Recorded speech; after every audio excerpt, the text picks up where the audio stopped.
आपल्याला माहित आहे की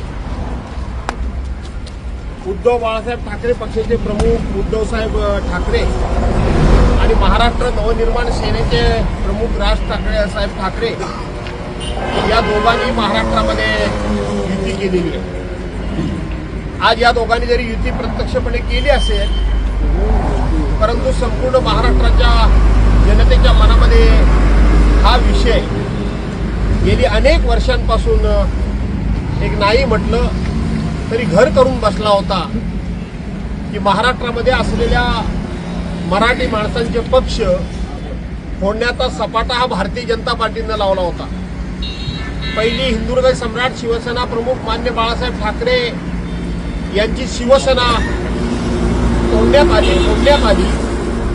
त्यानंतर दुसरा मराठी माणसाचा पक्ष महाराष्ट्रातले आपले शरदचंद्रजी पवार साहेब राष्ट्रवादी काँग्रेस पक्ष, हा पक्ष देखील भारतीय जनता पार्टीनं फोडला आणि त्याही पक्षाचे दोन तुकडे केले।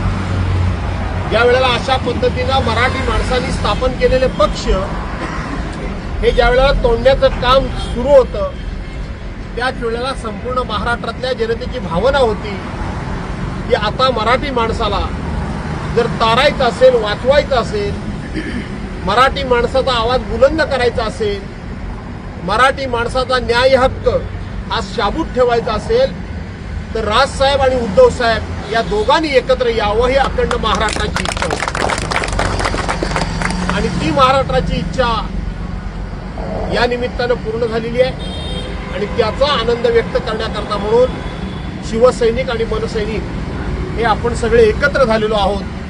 मी आपल्या सर्वांना धन्यवाद देतो, आपल्या सर्वांना या ठिकाणी आपले आभार मानतो आणि भविष्यामध्ये आपण सर्वांनी एकत्रितपणेच प्रत्येक गोष्टीमध्ये एकत्र राहायचं आहे। आपण नुकत्याच झालेल्या नगरपालिका नगरपंचायतीच्या निवडणुकीमध्ये गुहागरला पण आपण मनसेला आपल्या त्या निवडणुकीमध्ये आपल्या बरोबरनं सामावून घेतलं, आपण खेडमध्ये सामावून घेतलं।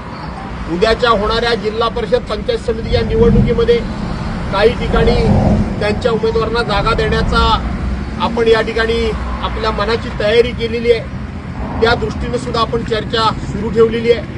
मुंबईसह महाराष्ट्रामध्ये या ज्या ठिकाणी महानगरपालिकांच्या निवडणुका होत आहेत, तिथेही दोन्ही